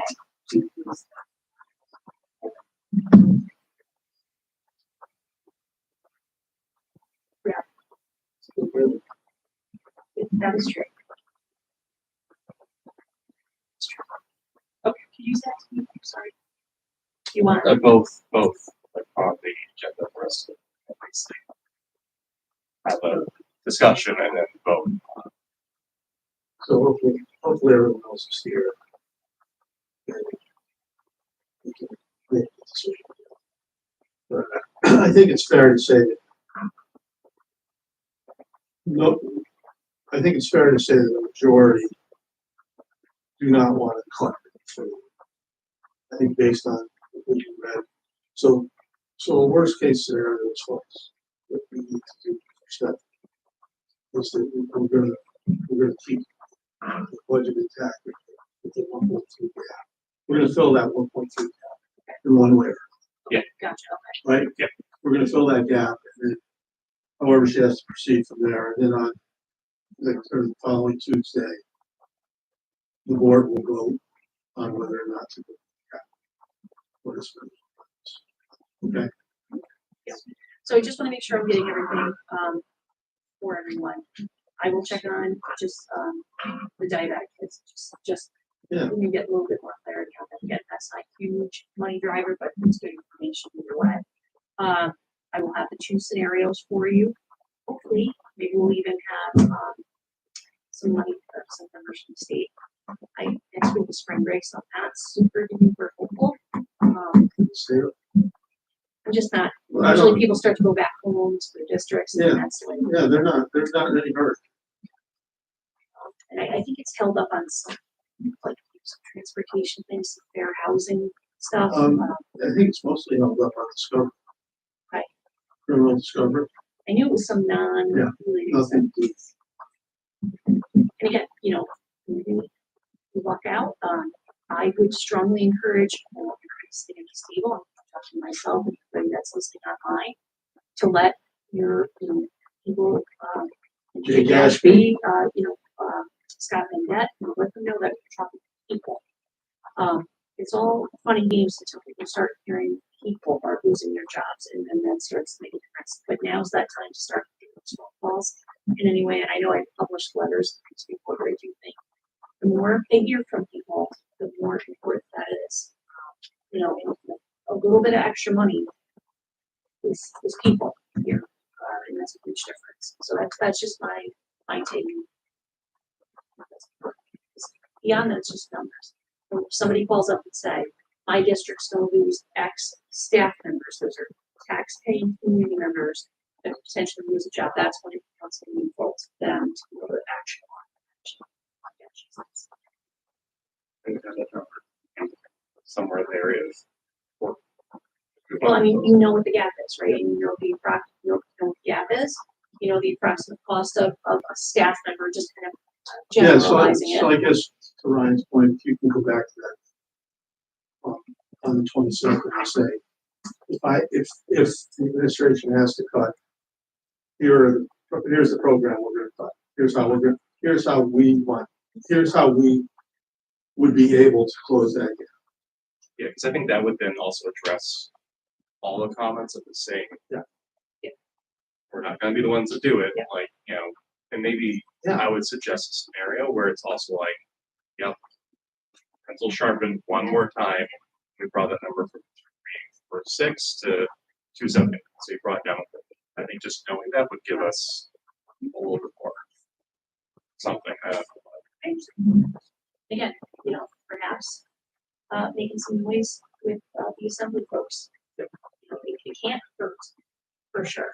So use your avenues to start getting people to understand, and they must be trying to get the better, because I have to imagine people are in worse positions than for sure. Is that something, we can put out at this point to the community? To have them start following, we are in a budget, we are in a dilemma right now, and, this is going to make a difference if you start calling now, as opposed to waiting until it's presented, our budget is presented. I mean, I would think that this is the time. Yeah. When it can make a difference, not when it's too late. I mean, I didn't feel like up until right this moment that I could say, hey, we're just cutting people. Like I didn't know we were going to hand on this. What we know for sure is that we have only $300 gap. There's only 4 ways you can close it. So, in the absence of raising the tax cap, and in the absence of money coming from the state, and because our budget is so built with people, that's the majority of our expenses. There's likely some positions, not saying what they are right now, but there's likely some positions that we have probably moving from the budget, which close that gap and we should get some. But what is the likelihood that we're gonna see any of that this year? The state, Like going and, you know, like listen, I'm all for honestly, I'm not really bank sure. doors and stuff, but I just, I don't see. Start from the future. Right, no, absolutely, but I don't want any false expectations that this, like, letter campaign or, you know, is gonna help save anything this year. No, I think you're right. I don't think it would be an expectation, but it would just be Right. encouraging. No, absolutely. But I think when Letting we're people know that we're doing. Yeah, But I think when we're talking about 3 to 4 people, even $100,000 saves a person. And I think that's where it's, you know, It's one Yeah, of oh, the- no, I'm, from, you know, whatever we get from. whatever we get, but Yeah. I just don't think, me personally, I don't think I it's don't think coming it's gonna this close year. the gap. I don't think it's going to, but when, it could be impactful because it could save a person. Is I Yeah, guess is yeah. what I the way that I wonder, look and at it. again, I didn't study political, studies or any of that kind of stuff, but I feel like there's a lot of pork barrel money. I just don't know who has it and what their ability, who's the power broker, right? For many years, Senator Bruno made things happen, right? I don't know who those power players are. I don't know where they are, but I would say You know this. where they're in New York City. You're right. You're right. But my point is, doing nothing certainly isn't helpful for us, right? So, I don't know that inaction is the right move either. But your point, we're not gonna make a phone, oh yeah, sure, no problem, here's $500,000, good luck. I'm not, it would be great. I'm not that naive, but again, the fact that we really don't even have a budget is just so incredibly frustrating. It's just not even working to a certain extent. But again, I think the actions we take now over next year, or almost certainly, Right. we'll be in the same situation or worse. You do have to look at the short and long term. Are the decisions you're making now going to be helpful or hurtful in the future? And most importantly, are the decisions you're making now what's best for kids? Are they what the community expects, and are they best for kids? And those are hard ones when you're talking about training programs.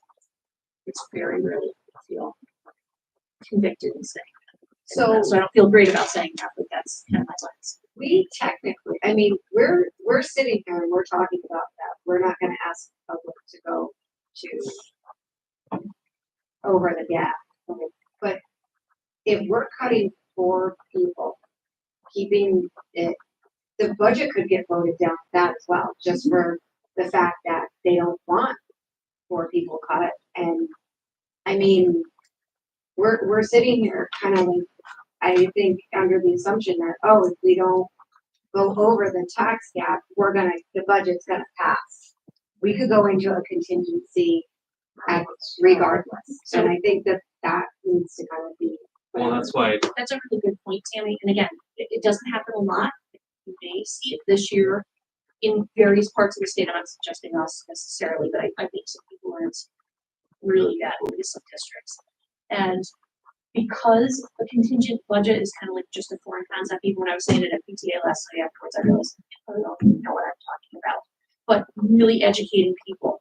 If the budget doesn't pass, this is what happens. And not to scare people or try to bully people into you better vote yes, but to understand that you moved here, you asked for particular programs and things because you wanted them for your children and for the community. If we don't pass whatever you put forth, here's what ends up happening. And I think that's just as important as going the other way. And I just pulled this up from the stated website. When a Board of Education is faced with adopting a contingent budget after the voters have refused or continue to refuse to approve the budget, that's an interesting terminology. Meaning more Yeah. than one vote. But it was just, refuse is an interesting one. The critical question is the determination of what constitute ordinary contingent budget expenditures. In general, except for those items for which statutes themselves either provide mandates or give discretion to the Board of Education, These may be considered expenditures deemed absolutely necessary to operate and maintain schools. The emphasis should be on those expenditures considered essential to maintain the educational program, preserve property, and assure the health and safety of students and staff. In addition, Section 2023 of the Education Law places a computed dollar cap on general fund expenditures. The administrative component of the budget is also subject to a cap. So, can I ask that? So if we go to a contingency budget, it's, so sports and clubs are not. Honestly, So would that be, would we lose sports and clubs? I would have to, I want to double check. Oh, I would want to double check because I don't want to give false So- information out. We just I know there's certain things that can't happen, like there's are certain, putting in a brand new field that no one's gonna play. Potentially. Potentially. But like, I know bargaining units that have a previously agreed upon raise, we get the raise, anybody that's not covered under a bargaining agreement would not get a raise, like those are some of the nuances. Right. But what I don't know is the administrative component, I have to do a little, I want to do a little more digging on the administrative component and then the new addition. I'm just not super familiar with it, so, you know, I think a lot of people don't dig into it because you don't want to manifest it well, happening, but I think it's important. It's poorly, Surprise, except for those statutes themselves, or the discretion reports. Not sports. So again, you know, and I think this would be a good place also to engage with our attorney, you know, just to make sure. It talks about the tax levy is no greater. So prior year, So the tax levy would be no greater than that of the prior year. So our tax revenue then would be neutral, rather than even taking advantage of the cap. that's how I would Yeah. interpret it. Yeah. So, and just, you know, I think Stephanie's done a really good job of explaining this. Any additional state aid we got was eaten up by the expense, And the the- increase of health insurance, so you're really behind the Our eight cap is 3.5. 3.55 this year. Okay, so that's 500,000. So if we do a contingency, that we got $500,000. So we'll be down $1 million. So. And again, there might be some other nuances that I'm more than happy to Yeah, look yeah, but- into. I'm just talking in general. It's, first of all, anybody that I've ever known that has to go into a contingency, that's never good for kids. That's never good for kids. You're exactly right, morale amongst other things, but that is not. So if you go to a contingency budget, you don't have a vote that includes the use of fund balance. And that's near, I find, $1.8 million. I think so, but again, Well, I don't want to speak with a level of. Do you need a vote to use fund balance? I don't think so. I don't know where the. I think the board has discretion to use fund balance And I think that is- at any time. It's our money. It's money that's already been allocated to. You know what, And it's not, you're right, it's not You're right. encumbered by like a tax Okay. situation. Okay. So no, you would, I just in didn't- fact, you'd be forced to use every penny you have in the bank Right, and then be broke next year. so I'm just pulling this up, Roslyn School District, which has had its fair share of issues. This is what they put on their website. When voters reject the school budget, you can submit the same, submit a revised or adopted. contingency. If it's rejected a second time, you must adopt. contingency. The tax levy under a continued budget is no greater than the tax levy of the prior year. Do you know how long you two votes for this? Like how long would we have? I think it's currently adopted by, I want to say, 2 weeks. it's quick, because I remember John, I'm thinking a month off the top of my head. And again, this is not my area of expertise. Yeah, so no, I I don't was wanna- just wondering if it was like. Yeah, I mean, you have enough time to like get your group together and say like, what the heck are we gonna do? Yeah, could you ask the lawyer this? Sure. If in fact we were to go over the cap, either way, if in fact we lose the vote, I believe we would have the ability to close the gap with our fund balance and not have a second. I think you're right, Right. but it would be best to ask. Yeah, that's what I'd like to ask. Have they approved anything like that? Would they have to approve the 3.55? No, I'm saying if they voted down the 3.55. Oh. But then the cap would, then it would be $1 million. Right, but had they, would, Yeah. would they have approved any budget? No. They would have voted no.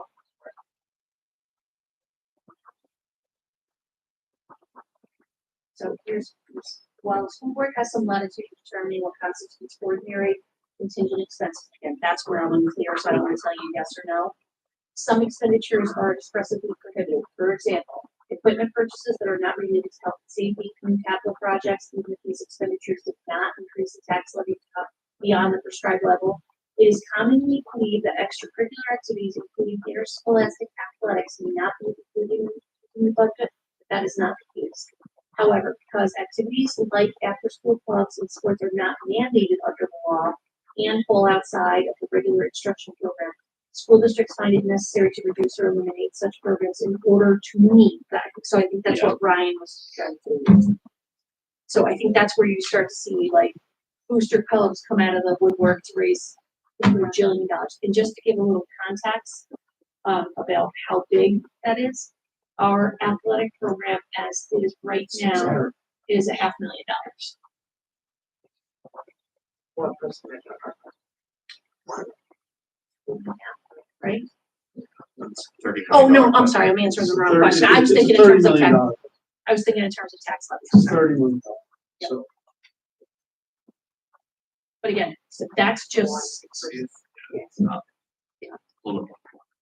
but again, when you're looking at things that like would rally people.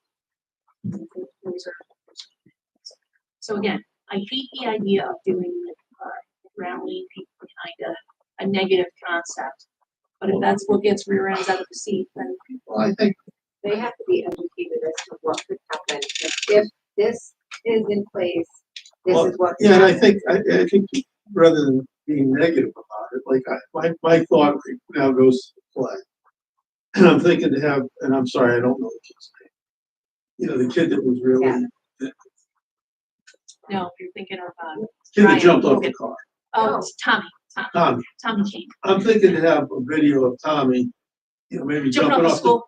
jumping off the car, jumping off something, and then saying, if you vote no, and I don't know, it can be a basketball hoop with no net.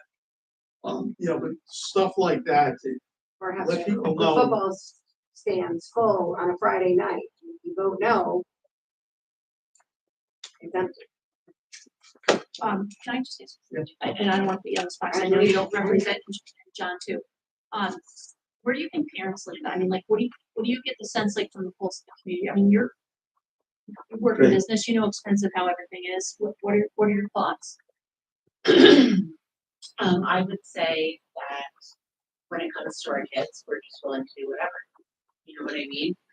Do I want my taxes to go up? Not, they've already gone.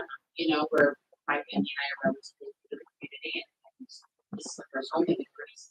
I do that to pay taxes, and it's baffling, but I would do anything to not help with that. So, and that's just my personal. And I think that I can honestly say I don't know any parent that would be okay with that. I think that what it really comes down to is people that don't have a stake in a child's education, that don't believe that, you know, I don't even have kids. Why do I have to pay school taxes? Because they turn to your doctors, because they turn into people that, you know, serve you at the restaurant. They turn into the people that are your dentists, your lawyers. Those are why you pay to help those children. So I think that portion of the community is that 30%. Yeah, I think it's 30%.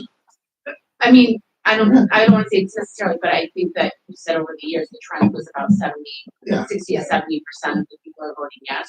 I think those are your parents, and those are people that realize that, and the other people maybe just have a different point of view. So I think that's kind of where that website.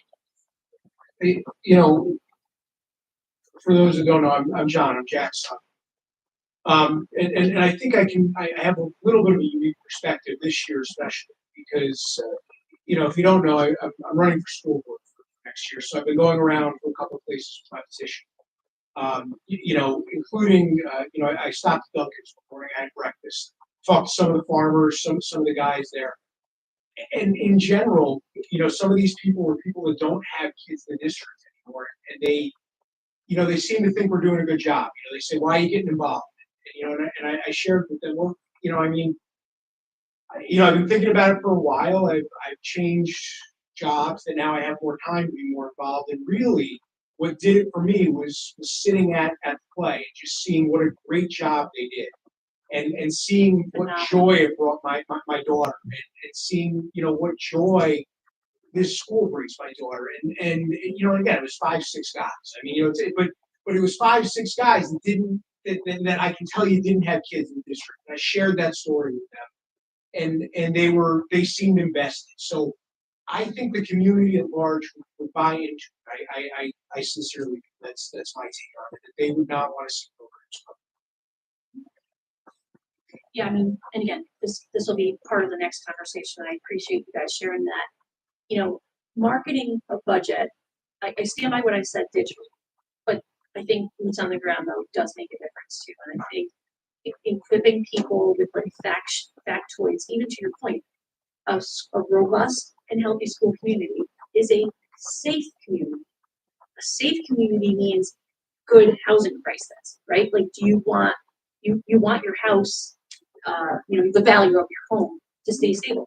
School district's not great. There, you know, there's a real correlation there. So that, you know, again, you have to just remind people of that, you know. But And Angeline, I think something that you could add to your presentation is, you know, last year's Times Union vote about us being one of the best districts.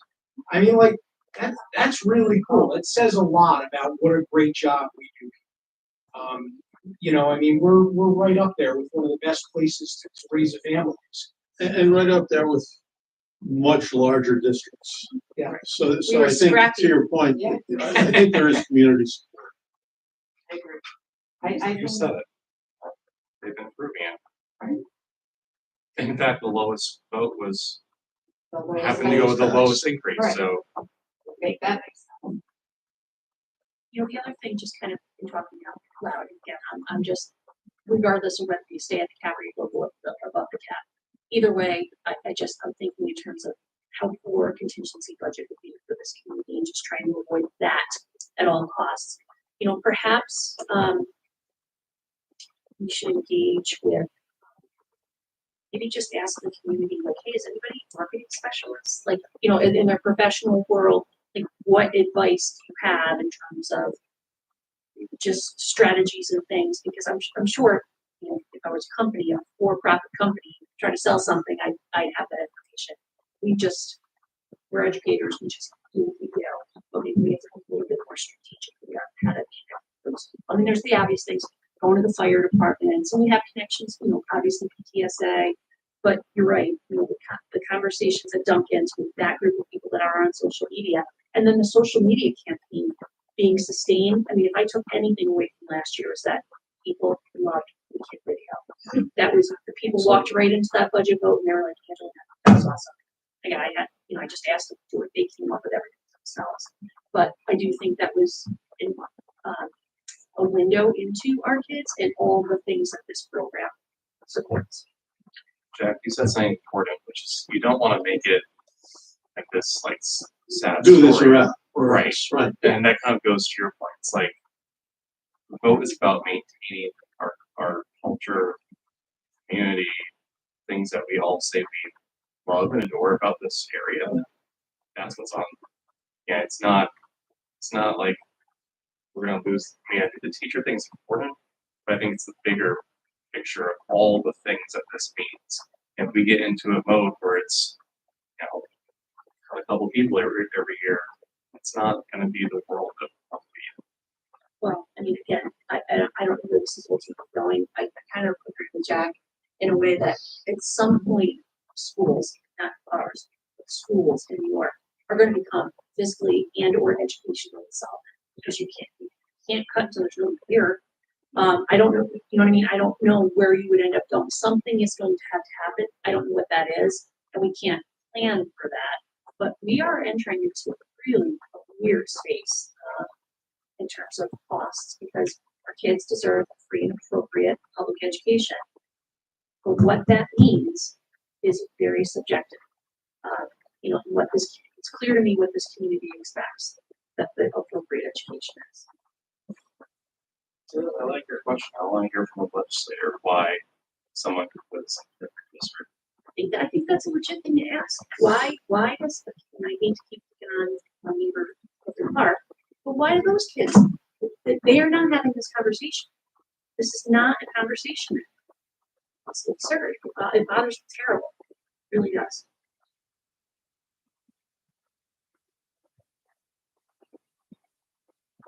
So, Where?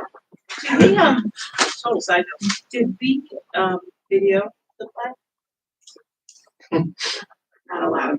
or not? no, I think it was video, but I have not seen it. I mean, that'd be really cool for John and Duncans to be able to say like, hey, let me email this to you guys to watch it. Oh, I have some, I mean, I have just some. little- You know, I mean, just little to things like your that, point though, you know? it was Bootleg. so good. It was so good. And I will admit on video that I did cry. And my husband went like this and said, stop it. I don't know why I was crying because everybody was happy. But because they were so happy and so invested. And I was so proud of the auditorium and how like the sound was. And I was like, how awesome our kids got a first-rate experience in that venue. It was very, very cool. So I mean, just the review alone. It was professional. What did he? Professional theater. Professional theater, Yeah. they call it. The So- dancing, just the whole. maybe what I'll do is this again, you know, we'll prepare it that way. And maybe I'll prepare some information. I'm happy to share it out with PTSA and they can share it out as they see fit about, you know, again, not bothering the legislature, but you're letting them know that the lack of funding, of revenue issue is causing this potential problem. I can frame it in that way. But maybe I'll even reach out to our community and just say, ask if there's a group of people that have an expertise in marketing.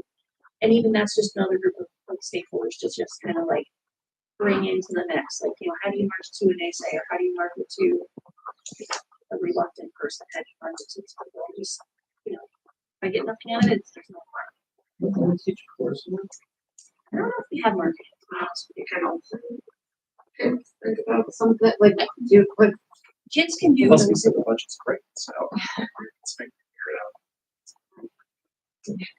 Sorry. this is a huge learning. For the government. And I, This has been very fun. but I also think it's huge learning for the community. Yeah. You know, and just really, again, I want to approach it, it's very informational and not scary, because I think that really is off-putting to people. If you just kind of really frame it, Yeah, no, it's, nobody wants to see that. I mean, it's just like when you're presented with your homeowner's policy, right? Nobody's reading their homeowner's policy from first letter, you know, to last, period. But when things happen, you flip through it and you become more educated. And then the next time you're more educated. I think an educated voter is a good voter. I mean, in any, you know, we're here to, you know, from, you know, I think that in itself is the campaign. An educated voter makes good decisions or something along those lines, I right? don't know how to finish it. Yeah. Sorry, you run. I'm not running anywhere. I can tell you that. Okay, so does everybody feel like they have everything that they need to An know? informed voter is educated voter. That makes sense. Sorry, now I'm not listening. No, I'm gonna call you at 3 a.m. you don't have that. Is there any additional information right now that you need or want, or you think that we should be prepping for the community? I mean, I feel like we have really good quantitative information to share with people in terms of letting them know that we are already fiscally unique. I mean, and that should be a source of pride, right? Because the fact that you know that the people who put to steward the district in terms of financially, you don't just become the lowest or on the low end overnight. Like that's happened because of sustained, really good decision. But you also now are rubbing up against. Speaks to the definition of that.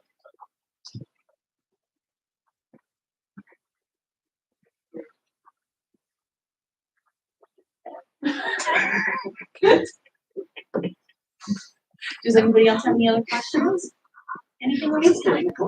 Anything else that you'd like to discuss? Yeah, I would just like to say, I am not gonna. I took what I was appointed to the board, that it's gonna increase my traffic.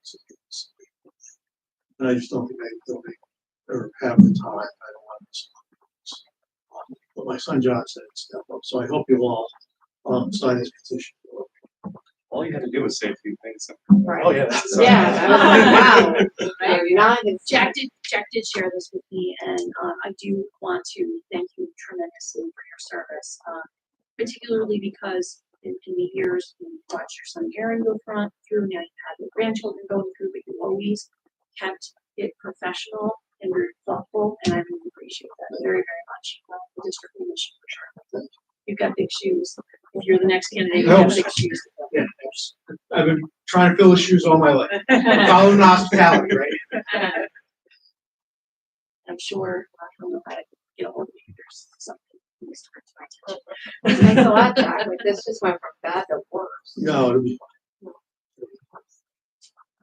All right, so anything else that we need to cover? Thank you both for coming. Appreciate Thank you, thank you for your staying. input. And kudos to us for getting the first phase. That's a good thing. Actually, the construction folks were happy that we can be able to do that tonight, because now they can start doing stuff. Thank you It's all. much sure. That's great. That's great. Take care, everyone.